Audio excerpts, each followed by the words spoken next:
Alpha mindset, the inner path to alpha. रात का समय है, चारों तरफ खामोशी है, न कोई आवाज न कोई डिस्ट्रैक्शन। और अचानक तुम्हारे अंदर एक आवाज उठती है, मैं कौन हूं? तुम जवाब देने की कोशिश करते हो, मैं ये नाम हूं, मैं ये काम करता हूं, मैं इस परिवार से हूं। सब ठीक लगता है सतह पर, लेकिन अगर ये सब हटा दिया जाए, नाम छिन जाए, पैसा खत्म हो जाए, रिश्ते टूट जाएं, तो क्या बचेगा?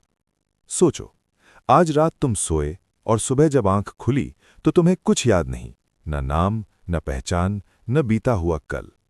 तब तुम कौन होगे? यही वो सवाल है जिससे पूरी दुनिया भाग रही है। क्यों? क्योंकि इस सवाल का जवाब तुम्हारी पूरी पहचान को तोड़ सकता है, और पहचान टूटना इंसान की सबसे बड़ी मौत है। इसलिए लोग व्यस्त रहते हैं, इसलिए लोग फोन में चिपके रहते हैं, इसलिए लोग दूसरों के बीच खुद को खोने की कोशिश करते हैं, ताकि ये सवाल न उठे, ताकि ये आईना सामने न आए।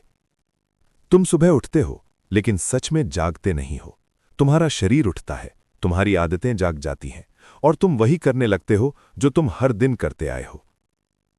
कल सुबह उठते ही तुमने पहला काम क्या किया? सोचो। ज्यादातर लोगों का जवाब होगा, फोन उठाया। क्यों?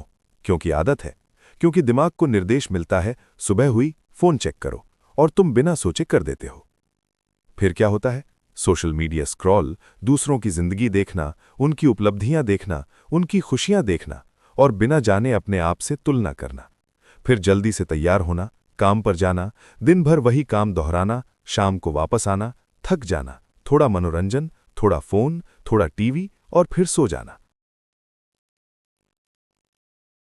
और ये चक्र सिर्फ एक दिन नहीं, हफ्तों, महीनों, सालों तक चलता है।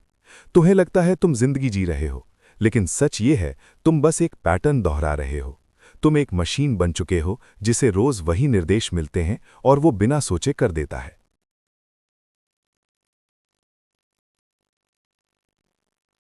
शोध कहती है, तुम्हारे 90% विचार कल भी वही थे और परसों भी वही होंगे। तुम एक लूप में हो और तुम्हें पता भी नहीं। लेकिन रुको, क्या तुमने कभी सोचा ये पैटर्न कैसे बना? किसने तय किया कि तुम्हें सुबह फोन देखना है, कि तुम्हें ये नौकरी करनी है, कि तुम्हें ऐसे रहना है? याद करो, जब तुम बच्चे थे, क्या तुमने सोचा था कि बड़े होकर मैं रोज 8 घंटे काम करूंगा, थक जाऊंगा और फोन देखूंगा? नहीं ना। तो ये पैटर्न आया कहां से? जब तुम पैदा हुए थे, तब तुम्हारे पास कोई मान्यता नहीं थी, कोई पहचान नहीं थी, कोई मैं ये हूं नहीं था। तुम बस थे, जैसे एक कागज, बिल्कुल साफ, बिना कोई लकीर, बिना कोई रंग।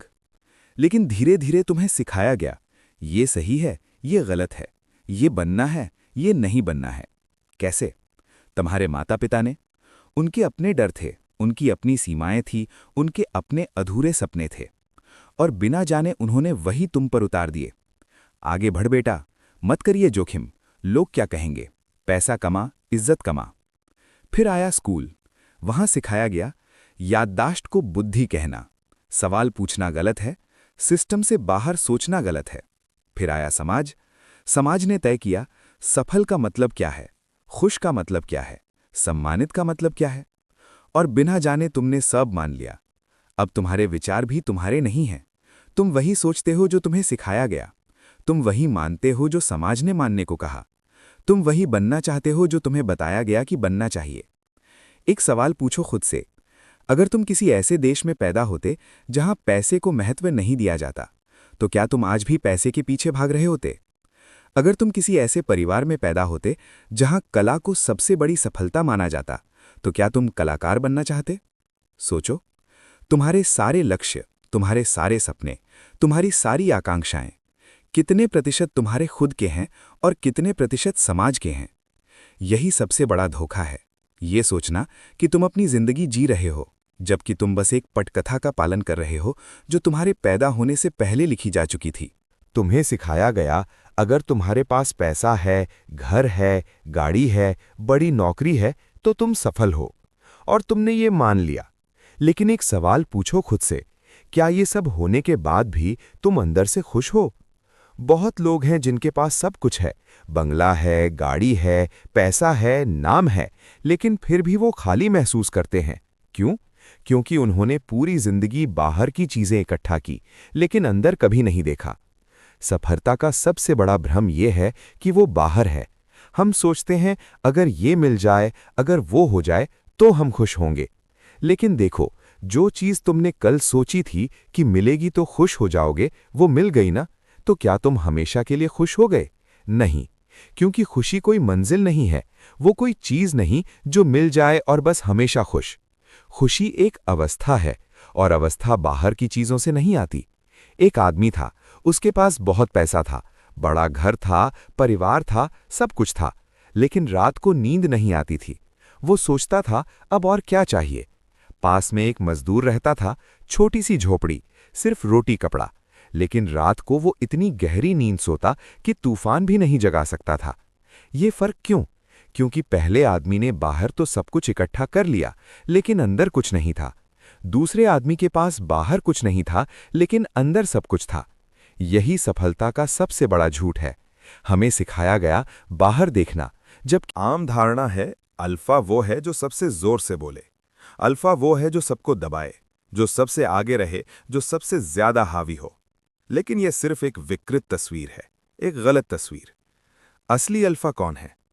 असली अल्फा वो है जो खुद को समझे, जो खुद से भागे नहीं, जो खुद से सवाल करे, जो असहज सच्चाई को स्वीकार करे, जो दूसरों के नक्शे कदम पर न चले बल्कि अपना रास्ता खुद बनाए। देखो, शेर को किसी ने नहीं सिखाया कि शेर कैसे बनना है, वो बस है। वो दहाड़ता है क्योंकि दहाड़ना उसकी प्रकृति है। दूसरों को डराने के लिए नहीं, खुद को साबित करने के लिए नहीं, बस है। यही अल्फा माइंडसेट है, अपनी असली प्रकृति को जीना, बिना दिखावे के, बिना मान्यता के, बिना किसी से तुलना किए। अल्फा वो है जिसे खुद पर भरोसा है, इसलिए उसे दूसरों से मान्यता नहीं चाहिए। जो खुद में पूरा है, इसलिए उसे दूसरों पर हावी होने की जरूरत नहीं। जो अपनी कीमत जानता है, इसलिए वो हर कीमत पर खुद को नहीं बेचता। एक आदमी भीड़ में चिल्ला रहा है, सुनो मेरी बात, मैं सही हूं। दूसरा आदमी शांति से खड़ा है, बोलता कम है, लेकिन जब बोलता है तो सब सुनते हैं। पहले वाले को लगता है वो अल्फा है, लेकिन असली अल्फा दूसरा है, क्योंकि ताकत चिल्लाने में नहीं है, ताकत खामोशी में है, ताकत आत्मविश्वास में है, ताकत खुद पर इतना भरोसा होने में है कि तुम्हें साबित करने की जरूरत ही न पड़े। बात करते हैं खामोशी की। एक शक्तिशाली प्रयोग करो। जब कोई तुमसे बहस करे, जब कोई तुम पर चिल्लाए, जब कोई तुम्हें भड़काए, तो प्रतिक्रिया मत देना, बस सुनना और चुप रहना। तुम देखोगे सामने वाला बेचैन हो जाएगा। पहले वो और जोर से बोलेगा, फिर थोड़ा उलझन में होगा, और फिर धीरे धीरे उसकी ऊर्जा खत्म हो जाएगी। क्यों? क्योंकि वो प्रतिक्रिया की उम्मीद कर रहा था। उसे लगा था मैं चिल्लाऊंगा तो तुम भी चिल्लाओगे, मैं गुस्सा दिखाऊंगा तो तुम भी गुस्सा दिखाओगे, लेकिन उसे मिली खामोशी, और खामोशी सबसे शक्तिशाली प्रतिक्रिया है। सोचो, आग को आग से नहीं बुझाया जाता, पानी से बुझाया जाता है। गुस्से को गुस्से से नहीं शांत किया जाता, शांति से शांत किया जाता है। और खामोशी वो शांति है, वो पानी है जो सबसे बड़ी आग को भी बुझा सकता है। लेकिन खामोशी का मतलब ये नहीं कि तुम कमजोर हो, नहीं। खामोशी का मतलब है तुम इतने मजबूत हो कि हर बात का जवाब देना जरूरी नहीं समझते। तुम इतने आत्मविश्वासी हो कि दूसरों की नकारात्मकता तुम्हें हिला नहीं सकती। तुम इतने केंद्रित हो कि बाहरी शोर तुम्हारी आंतरिक शांति को भंग नहीं कर सकता। यही खामोशी की ताकत है। बुद्ध कहते थे, जो आदमी चुप रहना जानता है वो 1000 आदमियों से ज्यादा शक्तिशाली है, क्योंकि जो चुप है वो सुन रहा है, वो देख रहा है, वो समझ रहा है, और जो समझ गया उसे बोलने की जल्दी नहीं होती। अब बात करते हैं तुम्हारे अंदर के 2 तंत्रों की, विचारक जो सोचता है और दृष्टा जो देखता है। विचारक हमेशा सक्रिय रहता है, वो लगातार बोलता रहता है, ये करो, ये मत करो, ये सही है, ये गलत है, ये अच्छा है, ये बुरा है, ये होना चाहिए, ये नहीं होना चाहिए। दिन के 24 घंटे 7 दिन 365 दिन बस चलता रहता है। यहाँ तक कि जब तुम सोते हो तब भी वो बंद नहीं होता, तभी तो सपने आते हैं। लेकिन दृष्टा शांत है, वो सिर्फ देखता है, बिना निर्णय के, बिना प्रतिक्रिया के, बिना कोई लेबल लगाए। जैसे कोई तुम्हारे कमरे में कैमरा लगा हो, वो सिर्फ रिकॉर्ड कर रहा है, अच्छा या बुरा नहीं सोच रहा, बस देख रहा है। जब तुम दृष्टा में जाते हो, तुम्हारी पूरी धारणा बदल जाती है। एक उदाहरण लेते हैं। मान लो तुम्हें गुस्सा आया। विचारक क्या कहेगा? ये आदमी बहुत गलत है, उसने ऐसा क्यों कहा, मैं चुप क्यों रह गया, मुझे जवाब देना चाहिए था, काश मैंने ऐसा किया होता। और ये चलता रहेगा घंटों, दिनों, कभी कभी सालों तक। लेकिन दृष्टा बस देखेगा, अच्छा, मुझे गुस्सा आ रहा है, मेरे शरीर में ये संवेदनाएं हो रही हैं, मेरा दिल तेज धड़क रहा है, मेरे चेहरे पर गर्मी है, बस इतना भर। कोई कहानी नहीं, कोई दोष नहीं, कोई पछतावा नहीं। और जब तुम दृष्टा बन जाते हो तो गुस्सा अपने आप खत्म हो जाता है। क्यों? क्योंकि गुस्सा तब तक जीवित रहता है जब तक तुम उसे विचारक की तरह खिलाते रहो। जैसे आग, जब तक तुम लकड़ी डालोगे जलती रहेगी, लकड़ी डालना बंद करो तो बुझ जाएगी। विचारक लकड़ी डालता है, दृष्टा लकड़ी डालना बंद कर देता है, और जब लकड़ी डालना बंद हो जाती है, आग अपने आप बुझ जाती है। भावनाएं, हम सोचते हैं ये बहुत बड़ी चीज है। जब गुस्सा आता है तो लगता है पूरी दुनिया जलाने को दिल करता है। जब उदासी आती है तो लगता है ये कभी खत्म नहीं होगी। जब डर आता है तो लगता है अब कुछ नहीं हो सकता। लेकिन सच ये है, भावना एक लहर है। समंदर में लहर उठती है, वो उठती है, ऊपर जाती है, अपने चरम पर पहुंचती है और फिर खुद ही गिर जाती है, बिना किसी के कुछ किए, बस अपने आप। भावनाएं बिल्कुल वैसी ही हैं। गुस्सा उठता है, अपने चरम पर जाता है, और अगर तुमने उसे पकड़ा नहीं तो वो खुद ही गिर जाता है। लेकिन तुम क्या करते हो? तुम उस लहर को पकड़ लेते हो और उसे बार बार दोहराते हो। उसने ये कहा, मैंने ये किया, फिर उसने वो किया, और फिर मैंने ये सोचा। तुम उसी पल को बार बार जीते हो, बार बार, और हर बार नई ऊर्जा देते हो उसे। इसलिए वो खत्म नहीं होती। एक बार एक संत से किसी ने पूछा, मुझे बहुत गुस्सा आता है, क्या करूं? संत ने कहा, जब गुस्सा आए तो 10 सेकंड रुको, फिर देखो क्या होता है। उस आदमी ने ऐसा ही किया। अगली बार जब गुस्सा आया, उसने 10 सेकंड इंतजार किया और देखा 10 सेकंड बाद गुस्सा पहले जैसा नहीं था, वो कम हो गया था। उसने 20 सेकंड इंतजार किया और कम हो गया। 1 मिनट इंतजार किया और लगभग खत्म हो गया। संत ने समझाया, भावना आग की तरह है। अगर तुम तुरंत उसमें घी डालोगे तो और भड़केगी, लेकिन अगर तुम थोड़ा रुको तो वो खुद ही धीमी हो जाती है। यही भावना का विज्ञान है। हर भावना का एक प्राकृतिक जीवन काल होता है, आमतौर पर 90 सेकंड से ज्यादा नहीं। अगर तुम 90 सेकंड सिर्फ देखो, बिना प्रतिक्रिया दिए, बिना कहानी जोड़े, तो भावना अपने आप खत्म हो जाती है। लेकिन हम क्या करते हैं? हम उसे पकड़ते हैं और घंटों, दिनों, सालों तक जिंदा रखते हैं। यही दुख है। डर सबसे बड़ा दुश्मन या सबसे बड़ा मार्गदर्शक? हम डर को देखते ही भागते हैं। डर लगता है तो हट जाते हैं, डर लगता है तो टालते हैं, डर लगता है तो कह देते हैं ये मेरे लिए नहीं है। लेकिन सच ये है, डर तुम्हारा दुश्मन नहीं है, डर तुम्हारा कंपस है। जहां डर है वहीं तुम्हारी सीमा है, और सीमा के पार तुम्हारा विकास है। सोचो, तुम्हें किस चीज से सबसे ज्यादा डर लगता है? बोलने से डर लगता है तो तुम्हें सार्वजनिक बोलना सीखना चाहिए। अस्वीकार से डर लगता है तो तुम्हें और ज्यादा लोगों से मिलना चाहिए। असफल होने से डर लगता है तो तुम्हें और ज्यादा कोशिश करनी चाहिए। क्यों? क्योंकि डर उसी चीज का होता है जो तुम्हारे आराम के घेरे के बाहर है, और आराम के घेरे के बाहर ही विकास है। एक कहानी सुनो। एक गांव में एक कुआं था, बहुत गहरा। गांव वाले डरते थे उसके पास जाने से। एक दिन एक बच्चा गिर गया उसमें। सब घबरा गए, कोई अंदर जाने को तैयार नहीं था।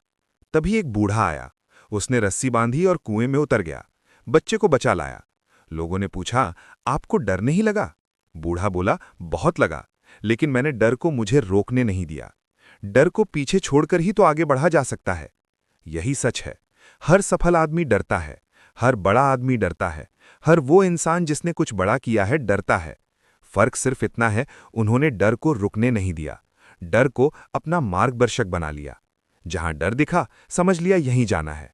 जहां डर दिखा, समझ लिया यहीं विकास है। और तुम डर देखते ही भाग जाते हो, इसलिए वहीं के वहीं रह जाते हो। तुम सोचते हो तुम्हारे विचार अनोखे हैं, तुम्हारे विचार खास हैं, तुम्हारे विचार तुम्हारी अपनी रचना है। लेकिन शोध कहती है, तुम्हारे 90% विचार दोहराए जाते हैं। हाँ, वही विचार जो कल थे आज भी हैं, वही जो आज हैं कल भी होंगे। एक लूप है और तुम उसमें फंसे हो। बार बार वही सोच रहे हो, बार बार वही याद कर रहे हो, बार बार वही चिंता कर रहे हो। और सबसे बड़ी बात, ये विचार तुम्हारे हैं ही नहीं। कैसे? सोचो, तुम जो सोचते हो ये सही है, वो तुम्हें किसने सिखाया? तुम जो सोचते हो ये गलत है, वो तुम्हें किसने बताया? हर विचार की एक उत्पत्ति है, हर मान्यता का एक इतिहास है। ज्यादातर विचार तो ऐसे हैं जो तुमने बचपन में सुने, बिना सवाल किए मान लिए और अब उन्हें अपना मान बैठे हो। एक प्रयोग करो, अगले 5 मिनट के लिए बस अपने विचारों को देखो, जैसे कोई बाहर से देख रहा हो। अच्छा, अब ये विचार आया, अब ये आया, अब गुस्से वाला विचार आया, अब भविष्य की चिंता वाला। बस देखते रहो, बिना पकड़े, बिना उसमें जाए। तुम पाओगे ये विचार आते हैं और जाते हैं, बादलों की तरह, आसमान में आते हैं और चले जाते हैं। तुम वो आसमान हो, ये विचार बादल हैं। बादल आते जाते रहते हैं, आसमान वहीं रहता है। यही सबसे बड़ा रहस्योद्घाटन है। तुम वो नहीं हो जो तुम सोचते हो, तुम वो हो जो इन विचारों को देखता है। जब ये समझ आ जाता है तो विचारों की पकड़ कमजोर हो जाती है। गुस्से वाला विचार आया तो तुम उसमें बहने के बजाय देखते हो, अच्छा गुस्से वाला विचार आया, और वो चला जाता है। चिंता वाला विचार आया, तुम देखते हो, अच्छा चिंता वाला विचार आया, और वो चला जाता है। तुम विचारों के मालिक बन जाते हो, गुलाम नहीं। तुमने खुद को लेबल दे दिए हैं, मैं ऐसा हूं, मैं वैसा हूं, मैं अंतर्मुखी हूं, मैं बहिर्मुखी हूं, मुझसे ये नहीं होता, मुझे यही पसंद है। लेकिन ये लेबल तुम्हें सीमित कर रहे हैं। कैसे? मान लो तुमने कह दिया, मैं शर्मीला हूं, मुझसे बात करना नहीं होता। अब जब भी बात करने का मौका आएगा, तुम्हारा दिमाग कहेगा, तुम शर्मीले हो, ये तुमसे नहीं होगा। और तुम कोशिश ही नहीं करोगे। क्यों? क्योंकि तुमने एक पहचान बना ली, और उस पहचान को बचाना है। अगर तुम बात कर लिए तो शर्मीले वाली पहचान खतरे में पड़ जाएगी। यही पहचान का जाल है। हम अपनी बनाई हुई पहचान के गुलाम बन जाते हैं। मैं गुस्से वाला हूं तो गुस्सा करते रहो, मैं उदास रहने वाला हूं तो उदास रहते रहो, मुझसे ये नहीं हो सकता तो कभी कोशिश मत करो। हर लेबल एक पिंजरा है, और तुम खुद ने ही बनाया है ये पिंजरा, खुद नहीं लगाया है ताला, और फिर रोते हो कि फंस गए। एक कहानी सुनो। एक हाथी को जब छोटा होता है तो उसे एक मोटी रस्सी से बांध देते हैं। वो छोटा होता है तो खींचता है रस्सी को, लेकिन तोड़ नहीं पाता। दिन जाते हैं, हफ्ते जाते हैं, महीने जाते हैं, वो हर दिन खींचता है लेकिन तोड़ नहीं पाता। फिर एक दिन वो बड़ा हो जाता है। अब उसमें इतनी ताकत है कि वो पेड़ भी उखाड़ सकता है, लेकिन अब भी उसे उसी पतली रस्सी से बांधा जाता है, और वो खींचता भी नहीं। क्यों? क्योंकि उसने मान लिया, मैं इस रस्सी को नहीं तोड़ सकता। तुम भी वैसे ही हो। बचपन में किसी ने कह दिया, तुम ऐसे हो, तुमसे ये नहीं होगा, तुम वैसे हो। तुमने मान लिया, सालों मानते रहे। अब तुम बड़े हो गए, अब तुम में वो सब करने की ताकत है जो कभी सोचा नहीं था, लेकिन फिर भी तुम वहीं हो, उन्हीं पुरानी मान्यताओं में बंधे, क्योंकि तुमने उन मान्यताओं को अपनी पहचान बना लिया।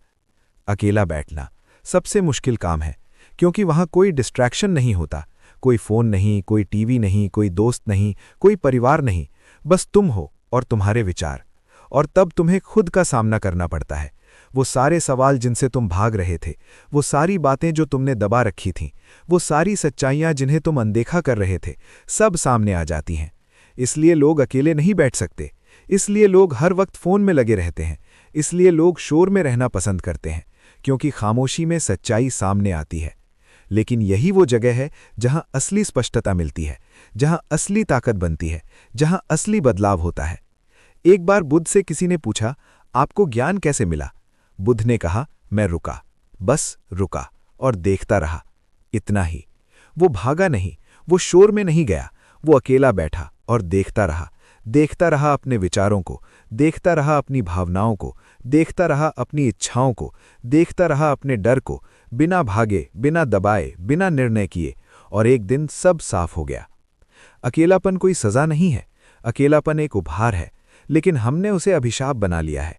हम अकेले हैं तो घबरा जाते हैं, हमें लगता है कुछ गलत है, हम जल्दी से किसी से जुड़ना चाहते हैं, हम जल्दी से किसी काम में लग जाना चाहते हैं। लेकिन अगर तुम अकेले रहना सीख जाओ, अपने साथ रहना सीख जाओ, अपने साथ खुश रहना सीख जाओ, तो तुम्हें दुनिया की कोई ताकत अकेला नहीं कर सकती, क्योंकि तुम्हारा सबसे अच्छा दोस्त तुम खुद हो। तुम्हारे पास जो सबसे कीमती चीज है, वो पैसा नहीं, वो संपत्ति नहीं, वो रिश्ते नहीं, वो समय है। पैसा वापस आ सकता है, खोया हुआ पैसा दोबारा कमा सकते हो, टूटे हुए रिश्ते फिर से जोड़ सकते हो, बिकी हुई चीज फिर से खरीद सकते हो। लेकिन समय, जो समय चला गया वो कभी वापस नहीं आएगा।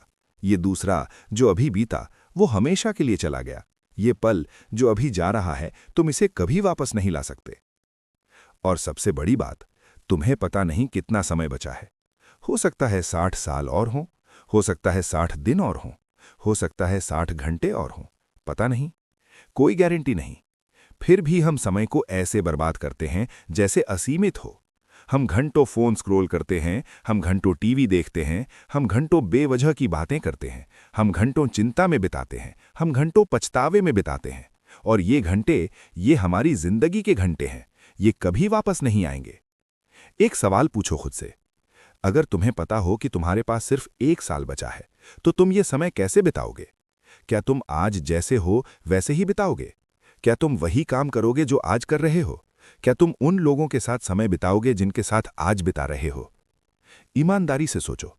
अगर जवाब नहीं है, तो तुम अपना समय गलत जगह लगा रहे हो। क्योंकि सच ये है, हो सकता है तुम्हारे पास 1 साल ही हो सकता है 1 महीना ही हो सकता है 1 दिन ही हो, कोई नहीं जानता। अब बात करते हैं अनासक्ति की। अनासक्ति का मतलब ये नहीं कि तुम्हें किसी से प्यार नहीं, कि तुम्हें किसी चीज की परवाह नहीं, कि तुम उदासीन हो। अनासक्ति का मतलब है तुम चीजों से चिपके नहीं हो, तुम लोगों से चिपके नहीं हो, तुम परिणामों से चिपके नहीं हो।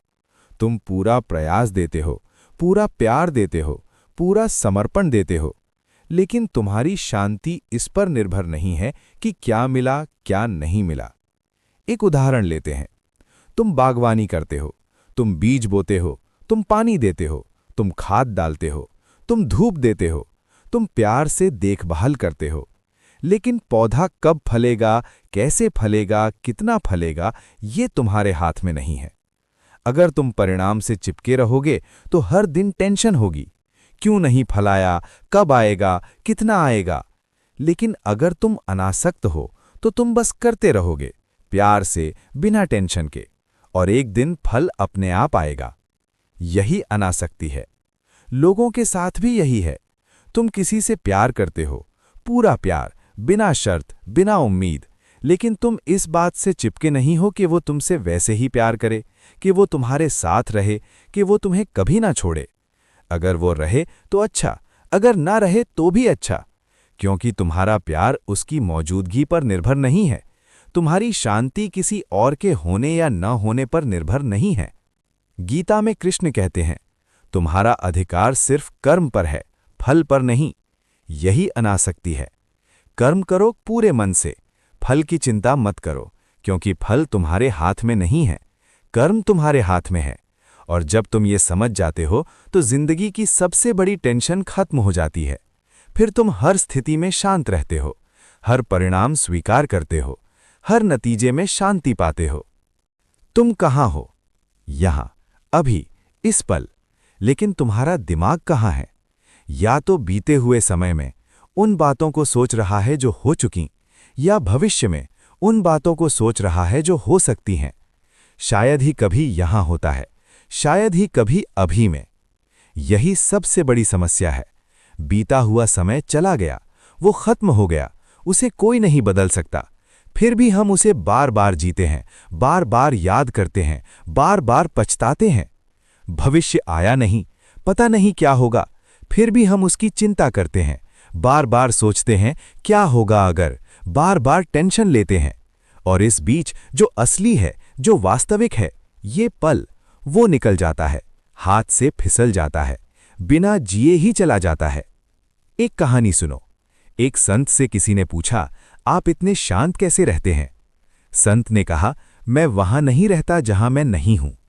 मतलब, मैं बीते हुए समय में नहीं रहता क्योंकि मैं वहां हूं ही नहीं। मैं भविष्य में नहीं रहता क्योंकि मैं वहां हूं ही नहीं। मैं यहां हूं, अभी हूं, इसलिए यहां रहता हूं। यही ध्यान है, यही सजगता है, यही आध्यात्मिकता है। अभी में होना, पूरी तरह, बिना किसी डिस्ट्रैक्शन के। जब तुम खाना खा रहे हो तो सिर्फ खाना खाओ, फोन मत देखो, टीवी मत देखो, सिर्फ खाना खाओ। हर निवाले को महसूस करो, स्वाद लो। जब तुम किसी से बात कर रहे हो तो सिर्फ सुनो, अपना अगला जवाब मत सोचो, फोन मत चेक करो, सिर्फ सुनो, पूरी तरह मौजूद रहो। जब तुम चल रहे हो तो सिर्फ चलो, चलने का एहसास लो, जमीन का एहसास लो, हवा का एहसास लो। यही अभी है, यही असली है। और जब तुम अभी में होते हो तो कोई टेंशन नहीं होती, कोई पछतावा नहीं होता, कोई चिंता नहीं होती, सिर्फ शांति होती है, सिर्फ खामोशी होती है। तो अब सबसे जरूरी बात, अल्फा माइंडसेट का मतलब दूसरों से बेहतर बनना नहीं है, दूसरों को हराना नहीं है, दूसरों से आगे निकलना नहीं है। इसका मतलब है खुद के सर्वश्रेष्ठ संस्करण बनना, खुद को पूरी तरह जीना, खुद की सच्चाई को स्वीकार करना। जब तुम खुद को समझ लेते हो, तुम्हें कुछ साबित करने की जरूरत नहीं रहती। जब तुम खुद से प्यार करने लगते हो, तुम्हें दूसरों का प्यार पाने की जरूरत नहीं रहती। जब तुम खुद में पूरे हो जाते हो, तुम्हें दूसरों से कुछ पाने की लालसा नहीं रहती। यही असली अल्फा है, यही असली ताकत है, यही असली आजादी है। बाहर का साम्राज्य नहीं, भीतर का साम्राज्य। बाहर की जीत नहीं, भीतर की जीत। बाहर का शोर नहीं, भीतर की शांति। और ये सब कहीं और नहीं मिलेगा, किसी और से नहीं मिलेगा, किसी किताब में नहीं मिलेगा, किसी गुरु से नहीं मिलेगा। ये तुम्हारे अंदर ही है, हमेशा से था, बस तुमने देखा नहीं। तुम बाहर भटक रहे थे जबकि खजाना अंदर था। तुम औरों में ढूंढ रहे थे जबकि वो तुम ही थे। रात का समय है, चारों तरफ खामोशी है, कोई शोर नहीं, कोई डिस्ट्रैक्शन नहीं। और अचानक तुम्हारे अंदर एक आवाज उठती है, मैं कौन हूं? अब तुम जवाब दे सकते हो, चुपचाप, बिना शब्दों के, बिना नाम के, बिना पहचान के, बस मुस्कुराकर। क्योंकि अब तुम जान गए, तुम वो नहीं हो जो तुमने सोचा था, तुम वो नहीं हो जो दुनिया कहती है, तुम वो नहीं हो जो तुम्हारे विचार कहते हैं। तुम तो वो हो जो ये सब देख रहा है, जो हमेशा था, जो हमेशा रहेगा। और अगर आज तुम्हारा आखिरी दिन हो, तो क्या तुम संतुष्ट हो? अगर नहीं, तो बदलाव शुरू करो, अभी, इसी पल। क्योंकि कल कभी आता नहीं और आज कभी रुकता नहीं। धन्यवाद।